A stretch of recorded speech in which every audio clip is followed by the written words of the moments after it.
할렐루야. 오늘 추수감사주일 하나님의 은혜와 축복이 넘치는 귀한 시간 되기를 주님의 이름으로 축복합니다. 추수감사주일은 한 해 동안 하나님께서 우리에게 주신 은혜를 감사하며 지키는 절기입니다. 올 한 해를 이렇게 또 돌아보니 한 해가 어떻게 지나가는지 모르게 이렇게 순식간에 지나갔습니다. 하루하루를 따져보면 모든 시간들이 결코 쉬운 시간들은 아니었지만 용케도 우리가 다 그 시간들을 지나왔습니다. 농사를 짓는 농부들이라면 자신들이 한 해 동안 지어놓은 그 농사 결과물들, 그 곡식들을 바라보면서 저절로 감사가 나올 수 있었겠죠.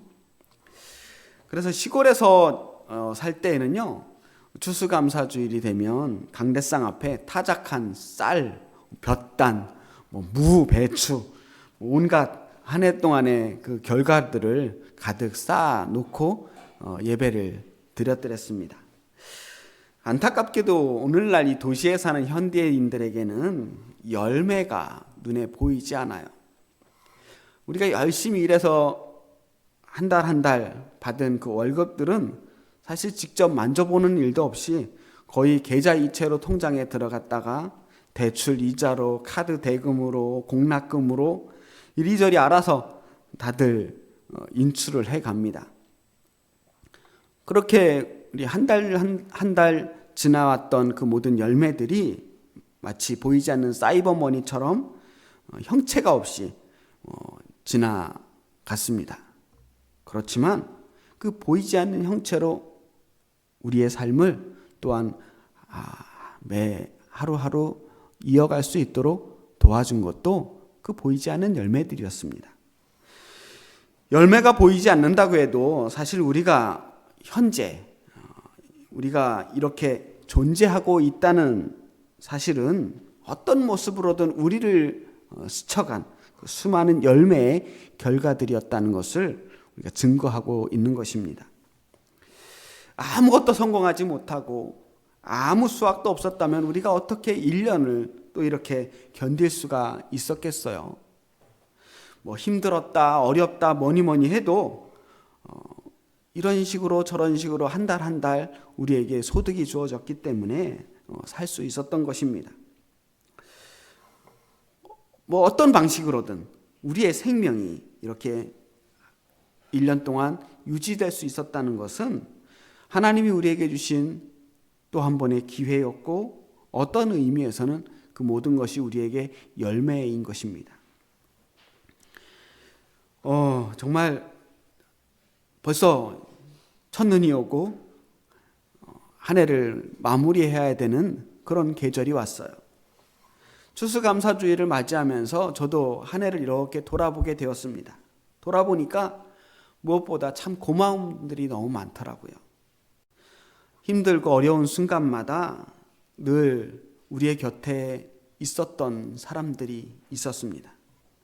묵묵히 기도해 주시는 분들이 있었고 말없이 손잡아 주시는 분들도 계셨고 마음으로 응원해 주신 분들도 계셨고 그렇게 수많은 사람들이 그렇게 소리 없이 우리의 곁에서 우리의 삶을 지탱시켜 주었습니다. 어떤 방식으로든 우리는 1년 동안 참 많은 사람들의 도움과 사랑을 받고 살아온 것 같습니다. 그리고 그 모든 순간순간 뒤에서 끝까지 우리의 편이 되어주시고 우리를 도와주신 우리 하나님의 은혜가 있었습니다. 돌아보니까 다 은혜였습니다 라고 하는 이 표현, 너무 상투적이고 이제는 식상하기까지 한 이 표현이 사실은 그만큼 적당한 표현도 없다는 생각이 들어요. 돌아보니까 다 은혜였습니다. 오늘 우리가 읽은 이 본문 말씀도 사실 그런 마음으로 모세가 기록한 말씀입니다. 신명기서는 이스라엘 백성들이 이집트를 탈출하고 40년 동안 광야 생활을 마친 다음 이제 가나안 땅으로 들어가기 직전에 이 모압 광야에 머무르고 있을 때 그때의 배경을 두고 말씀하고 있습니다. 광야 40년을 돌아보면 참 힘들고 어렵고 지겨운 순간들이었을 거예요. 사람들이 인생을 종종 광야에 비교하잖아요. 그냥 광야는 그 자체로 우리에게 고난이고 험난한 시간입니다. 이 광야 생활은 노숙자나 난민 생활이나 다를 바가 없었습니다. 모든 것들이 다 부족했고 불안정했습니다. 매 순간순간 생존의 위기 속에서 살아야만 했습니다. 오죽했으면요, 이집트에서 탈출했던 사람들이 이 40년 동안에 여호수아 갈렙을 제외하고 모두 다 광야에서 죽었어요. 그런데 이제 젖과 꿀이 흐르는 그 약속의 땅 가나안 땅을 바로 목전에 두고 있습니다. 이제 바로 건너편에 가나안 땅이 보여요. 사람들은 이제 고생 끝, 행복 시작이라고 생각했을 것입니다. 하지만 바로 그 순간 모세는 참 걱정이 많았습니다. 자기가 그 가나안 땅에 들어가지 못해서 걱정이 아니에요. 가나안 땅에 들어가서 살아야 할 이스라엘 백성 때문에 걱정입니다. 가나안은 이제 광야와는 완전히 다른 새로운 세상입니다. 한 번도 경험해 보지 못한 세상이 기다리고 있어요. 가나안 땅에 들어가기만 하면 모든 문제가, 우리가 가지고 있는 모든 문제가 말끔하게 해결될 거라고 하는 기대를 가지고 있지만 사실 그렇지 않았어요. 광야라는 문제가 끝날 뿐이지 이제 가나안이라고 하는 새로운 문제가 기다리고 있는 겁니다. 이 백성들이 이제 광야를 벗어나서 가나안 땅에서 살아가기 위해서는 무엇을 준비해야 될 것인가? 그것에 대해서 모세가 말씀하고 있는 겁니다. 그게 신명기의 말씀이에요. 그 모세의 걱정이 오늘 우리가 읽은 그 말씀 속에 잘 드러나 있는데 특별히 12절에서 14절 말씀에 잘 담겨 있습니다. 내가 먹어서 배부르고 아름다운 집을 짓고 거주하게 되며 내 소와 양이 번성하며 내 은금이 증식되며 내 소유가 다 풍부하게 될 때 내 마음이 교만하여 내 하나님 여호와를 잊어버릴까 염려하노라. 가나안 땅에 들어가면 분명 지금보다 훨씬 풍요로운 삶을 살게 될 거예요.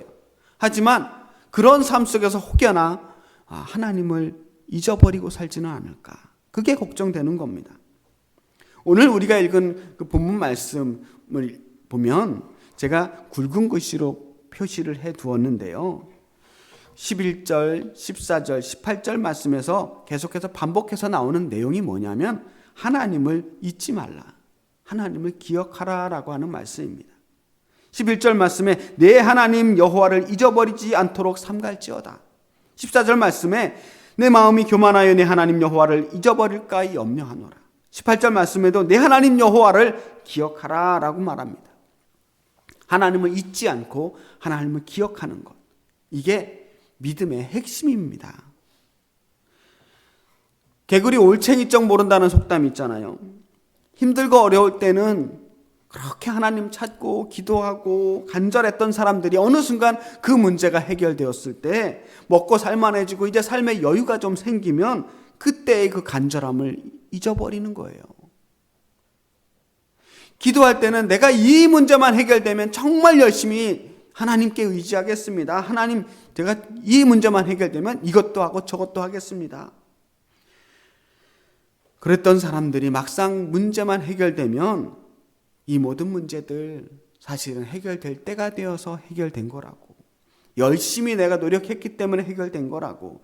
심지어 운이 좋아서 이런 문제들이 이렇게 해결되었나라고 이야기하는 것을 종종 듣게 됩니다. 속된 말로 화장실 갈 때 다르고 올 때 다르다고 그러잖아요. 사람들이 돈 빌릴 때는 그렇게 아쉬워하던 사람들이 굽신굽신하고 정말 절절매던 사람들이 자기 아쉬운 문제 다 해결되고 나면 갑자기 배짱을 부리는 사람들이 있잖아요. 꼭 아쉬울 때만 찾는 사람들이 있어요. 그런 사람들을 한 번, 두 번 대하다 보면 어느 순간 그 사람들에 대해서 실망하게 되고 좀 조심하게 되더라고요. 그 사람에 대한 이 실망을 하게 된다는 건 이제 더 이상 기대하지 않는 거예요. 신뢰를 잃어버리는 거죠. 그런 사람들을 뭐라고 합니까? 배은망덕한 사람이라고 그래요. 배은망덕. 다른 사람에게 입은 은혜를 잊어버리고 배신하는 것을 배은망덕이라고 합니다. 우리 적어도 배은망덕한 사람은 되지 말아야 되잖아요. 우리가 배은망덕하지 않은 그런 인간이 되기 위해서 나름대로 다들 노력하지 않습니까? 그런 행동 가운데 가장 쉽게 볼 수 있는 것이 바로 결혼식이나 장례식 찾아가는 거예요. 여러분, 결혼식장에서 제일 중요한 물건이 뭐라고 생각하십니까? 젊은 사람들은 결혼식을 웨딩 사진 촬영하기 위해서 한다고들 해요. 자신의 가장 아름답고 예쁜 순간을 앨범에 담아두기 위해서 정말 그 비싸고 화려한 예식장에서 공주님 같이 아름다운 드레스를 입고 그 비싼 꽃꽂이를 하고 그냥 열심히 노력하잖아요. 결국은 그 앨범에 예쁜 결혼 사진 그거 남기려고 그 돈을 쓰는 겁니다. 아침 일찍부터 메이크업하고 신부 화장하고 온갖 이벤트들을 여는 게 사실은 오늘날의 결혼식은 꼭 웨딩 사진 찍으려고 하는 것 같다라는 생각이 들 때가 있어요. 그런데요, 그렇게 돈 많이 들여서 찍은 결혼 앨범, 결혼식이 끝나고 한 달쯤 되면 배달이 되더라고요. 그런데 그 앨범 도착하면 잘 나왔나 한번 확인해 보고, 그리고 어쩌다가 집들이 할 때 친구들이 오면 한번 열어보고, 그리고 나서는 어디 있는지도 몰라요. 평생 몇 번 안 열어보는 것 같습니다. 그럼 결혼식장에서 제일 중요한 게 뭔가? 사실은 방명록이에요. 장례식도 마찬가지예요. 이 방명록이 있습니다. 이 결혼식장에, 이 장례식장에 누가 왔다 갔는가? 누가 와서 축하해 주었는가? 우리나라 잔치는요, 빈손으로 가는 법이 없습니다. 축의금이든 조의금이든 이제 봉투에 담아서 마음을 담아 가잖아요. 그럼 그 축의금, 조의금 드리는 곳 옆에 반드시 방명록이 있어요. 누가 왔다 갔는지를 기록하는 겁니다. 사실 친구들 웨딩 촬영 갔을 때 옆에서, 신부 옆에서 사진 찍고, 또 친구들, 가족들 전체 다 나와서 단체 사진 찍는 것도 일종의 방명록을 기록하는 거라고 볼 수도 있습니다. 이 방명록은 사실 일종의 은혜 기록부예요. 내가 이 결혼식에서, 이 장례식에서 어떤 사람들에게 은혜를 입었는가를 잊지 않기 위해서 기록해 두는 겁니다. 누가 와서 얼마나 큰 은혜를 입혔는가, 그걸 잘 기록해 두고 기억해 두어야 나중에 내가 그 은혜를 갚을 수 있기 때문이에요. 사실 외국에서는 이렇게 노골적으로 봉투를 주고받는 문화들은 거의 없는 것 같아요. 그리고 우리나라는 거의 모든 은혜를 결혼식장과 장례식장에서 갚는 게 아닌가 싶기도 하고요. 왜 그럴까 생각해 봤거든요. 우리나라는 세상에서, 이 세계에서 제일 남들의 평판을 중요하게 생각하는 나라라고 합니다. 축의금, 조의금 문화는 그렇게 다른 사람들에게 혹여나 배은망덕한 사람이라는 평가를 받지 않기 위해서 그것을 두려워하는 사람들이 만들어낸 문화라는 거예요. 부정적인 면들도 많이 있겠지만 저는 한편으로는 그렇게라도 다른 사람들에게 받은 은혜를 잊지 않으려고 하는 삶의 태도 또한 존중해야 한다라고 생각합니다. 돈 봉투를 주고받는 모습이 썩 세련되거나 아름다워 보이지는 않지만 또 그만큼 솔직한 표현 방법도 없는 것 같습니다. 중요한 것은 은혜를 잊지 않기 위해서는 노력이 필요하다는 거예요. 기록하고 보관하고 또 무슨 일이 있을 때마다 꺼내어 보고 따져보고 그러면서 내가 받은 은혜들에 대해서 늘 가슴속에 품고 사는 거죠. 모세가 이스라엘 백성들에게 전해주고 싶은 이야기도 바로 그런 은혜에 대한 이야기입니다. 지난 40년 동안 이 광야 생활하는 동안에 하나님께 받은 은혜들을 한번 기억해 보아라. 하나님께 받은 그 많은 은혜들을 잊지 말고 살자는 것이 이 신명기서의 핵심입니다. 결혼식장에서 그 방명록을 꺼내어 보듯이 지난 40년 동안 하나님이 우리에게 베풀어 주신 은혜들을 하나씩 하나씩 곱씹어 보는 거예요. 우리가 앞으로는 훨씬 좋은 형편에서 살게 되겠지만, 이 광야 생활보다는 훨씬 더 나은 생활을 하게 되겠지만, 형편이 달라져도 우리 이것만큼은 잊고 살지 말자. 우리 배은망덕한 인간 되지 말자는 거예요. 지난 40년의 광야 생활을 이렇게 돌이켜 보니까 하나님의 은혜가 아니었다면 정말 살 수 없었던 시간이었다는 것을 보게 됩니다.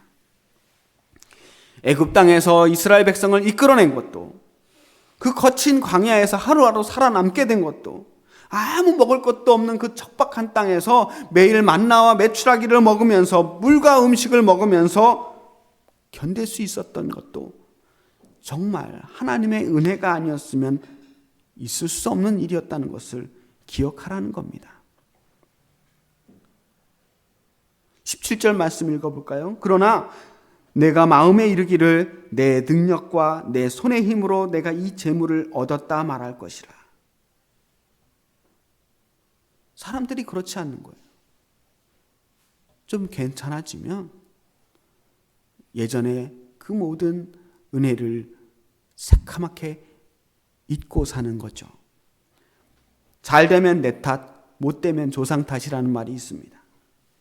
사람들은 자신의 실패는 다른 사람들의 핑계를 대면서 자신의 성공은 다 자기가 잘나서 잘 된 줄 알아요. 그렇게 자기가 잘 못될 때는 하나님이 안 도와주셔서 하나님께서 내 기도를 들어주시지 않아서 그런 거라고 하나님을 원망하면서 정작 자기가 받은 은혜에 대해서는 너무나도 쉽게 잊고 산다는 겁니다. 내 하나님 여호와를 기억하라. 내 하나님 여호와를 기억하라. 기억하는 것. 이 감사한다는 것은 결국 기억하는 겁니다. 기억하기 위해서는 자신의 삶을 돌아보고 성찰하는 겁니다. 내 삶을 하나씩 하나씩 따져보는 거예요. 내가 가지고 있는 것들, 내가 지금 누리고 있는 것들을 성찰하는 겁니다. 지금 내가 갖고 있는 것들은 어디에서 왔는가? 나라는 인간이 지금 나의 모습으로 살기 위해서 나는 누구에게 어떤 도움들을 받고 살았는가? 또 하나님은 나에게 어떤 은혜를 베풀어 주셨는가? 그걸 성찰하는 거예요. 이스라엘 백성들이 광야 40년 동안 하나님께서 베풀어 주신 그 은혜를 하나씩 하나씩 떠올려 보듯이 우리의 삶을 한번 떠올려 보자는 겁니다.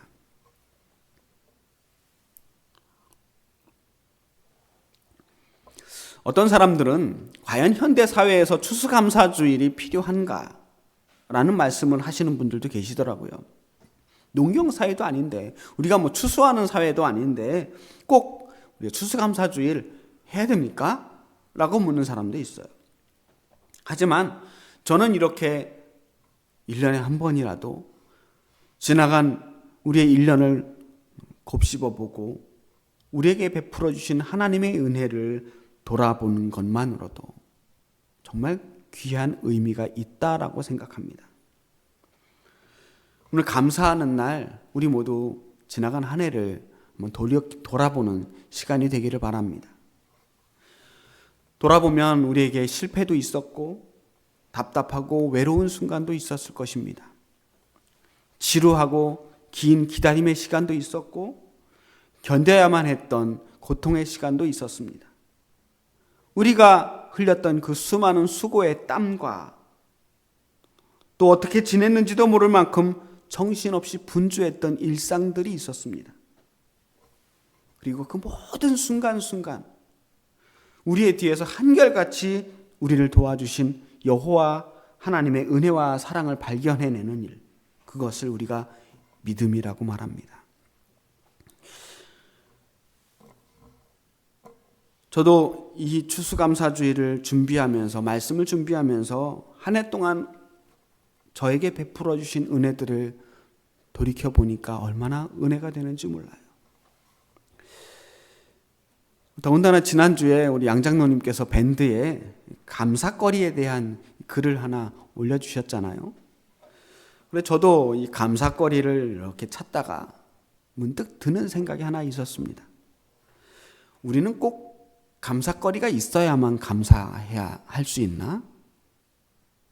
만약 우리에게 감사거리가 없다면 우리는 감사하지 않아도 되는가? 정말 1년 내내 고생만 하고 너무 힘들었다면 우리 감사할 수 없는 것인가 하는 생각이 들었어요. 우리가 하나님께 받은 은혜에 대해서만, 그 모든 감사거리에 대해서만 감사한다면 반대로 우리가 받은 게 없다고 생각되면 감사하지 않아도 되는가 말이죠. 하나님과 우리의 관계가 그렇게 기브 앤 테이크의 관계인가 말입니다.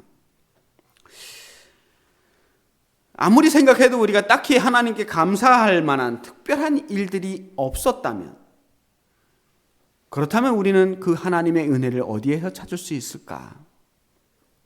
특별한 기적도 없었고 대단한 고난도 없었고 그냥 무난하게 아무 일도 없이 평범하게 별일 없이 지나갔던 그런 분들은 뭘 감사할 수 있을까? 아무리 생각해도 뭔가 드라마틱한 은혜가 떠오르지 않을 수 있잖아요. 사실 얼마든지 그럴 수 있는 게 우리 대부분의 사람들은요, 그냥 심심하고 별일 없는 인생을 살아가요. 늘 뭐 드라마 연속극처럼 뭐 엄청난 일들이 벌어지는 건 아니잖아요.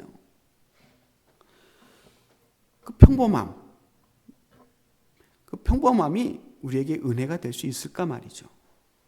예전에 제가 부목사로 사역할 때요, 제가 예배를 시작하기 전에 항상 이제 준비를 하는데, 준비하면서 꼭 한 번씩 들르는 곳이 있었습니다.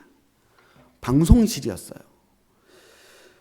방송실에서 봉사하는 사역자들을 이렇게 보러 갔는데, 큰 교회 방송실에는 많은 사람들이 일을 하고 있습니다. 음향을 조정하는 음향 엔지니어도 있고, 영상 화면을 조절하는 분도 계시고, 또 카메라를 조작하는 분도 계시고, 근데 이렇게 여러분들이 조작을 하는데, 대부분의 성도님들은 그 방송실에 뭐 하는지도 모르고 어떤 분들이 일하는지도 몰라요. 그 안에서 무슨 일이 일어나는지 관심도 없습니다. 한마디로 이 방송실에 있는 사람들은 숨겨진 존재감이 없는 사람들이에요. 알아주는 사람들도 없습니다. 그런데 희한한 게요, 이 사람들의 존재감이 확 드러날 때가 있습니다. 방송사고가 나면 그래요. 그냥 모든 사람들이 방송실만 바라보는 순간들이 있어요. 뭐 삐 하는 이 스피커에서 하우링이 뜬다든가, 방송 화면이 제때제때 나오거나 바뀌거나 그렇지 않고, 뭐 이런 오타가 나온다든가, 뭔가 중대한 실수가 나오면, 그러면 이제 방송실 사역자들에게 빨리 문제 좀 해결하라고 막 뛰어오는 분도 계시고, 나중에 끝나고 한 소리씩 하시는 분들도 계십니다. 그래서 상처를 많이 받아요. 근데 아무리 귀가 예민하고 뭐 섬세한 성격을 가진 사람들도 오늘 방송 음향이 너무 좋았다고, 오늘 PPT 화면이 참 은혜로웠다고, 오늘 예배 진행, 그 모든 그 방송 음향 그 모든 진행이 매끄러웠다고 칭찬하는 분을 본 적이 없어요. 그냥 방송은 그 예배의 그 모든 그 과정들은 당연히 소리가 잘 나오는 게 기본이라고 생각하시는 거죠. 아무 일 없이 예배 드리는 게 지극히 당연하다고 생각하는 거예요. 하지만 그 소리가 잘 나오기 위해서, 좋은 화면을 만들기 위해서 누군가는 뒤에서 정말 온 신경을 집중해서 조정하고 쉴 새 없이 수고하는 사람들이 있다는 것을 알아야 됩니다. 우리의 일상도 마찬가지예요. 아무 일 없다는 게 정말 아무도 일하지 않아서 아무 일 없는 게 아닙니다. 아무 일도 일어나지 않기 위해서 얼마나 많은 기적들이 일어나야 되겠습니까? 우리가 살아가는 이 세상은 사실 너무나도 위태로운 세상을 살고 있는 거예요. 수없이 많은 사고와 질병과 고난이 우리 곁에서 계속해서 일어나고 있습니다. 누가 다치고 누가 아프고 어려운 일을 당해도 그게 깜짝 놀랄 만한 대단한 일이 아니에요. 일어날 일들이 일어나고 있는 겁니다. 그런 세상 속에서 우리가 1년 동안 다치지 않고 아프지 않고 큰 사고 없이 이렇게 건강하고 안전한 모습으로 예배드리고 있다는 거. 그러기 위해서 보이지 않는 수많은 손길들이 있었음을 기억해야 한다는 것입니다. 감사절은요, 기억에도 잘 나지 않는 그 감사거리들을 억지로 짜내는 날이 아닙니다. 우리에게 주어진 그 모든 것이 다 하나님의 은혜임을 기억하는 날입니다. 일일이 하나하나 뭔가 끄집어내는 날이 아니라 우리의 존재 자체가, 우리의 삶의 그 모든 것이 다 은혜임을 믿고 고백하는 거예요. 우리의 현재와 과거와 앞으로 우리에게 닥칠 그 모든 미래까지도 다 하나님의 은혜 안에 있음을 고백하는 날입니다. 우리 삶의 구석구석 녹아있는 그 하나님의 은혜에 오늘 감사하는 저와 여러분이 되기를 축복합니다. 하나님의 은혜를 기억하는 사람은 언제나 하나님이 우리와 함께 하심을 믿는 사람들이에요. 그 사람들은 무슨 일을 하든지 두렵지 않을 수 있습니다. 지금까지 우리와 함께 해주신 그 하나님께서 앞으로도 변함없이 우리를 지켜주실 것을 믿고 신뢰할 수 있기 때문입니다. 바로 그 하나님께서 오늘 이 감사의 시간, 추수감사주일로 하나님께 예배드리는 그 귀한 시간, 하나님의 은혜에 감사하는 저와 여러분 한 분 한 분을 풍성한 은혜로 베풀어 주시기를 주님의 이름으로 축복합니다. 기도하겠습니다. 살아계신 아버지 하나님, 지나간 모든 시간이 다 하나님의 은혜였음을 고백합니다. 하나님께서는 단 한순간도 우리와 떨어져 계시지 않으시고 우리를 불꽃 같은 눈으로 지켜보시며 보호해 주시고 인도해 주셨습니다. 그 하나님께서 또한 앞으로도 우리를 영원까지 지켜주실 것을 믿고 신뢰하며 감사드립니다. 오늘 우리의 감사를 받아 주시옵소서. 예수 그리스도의 이름으로 기도합니다. 아멘.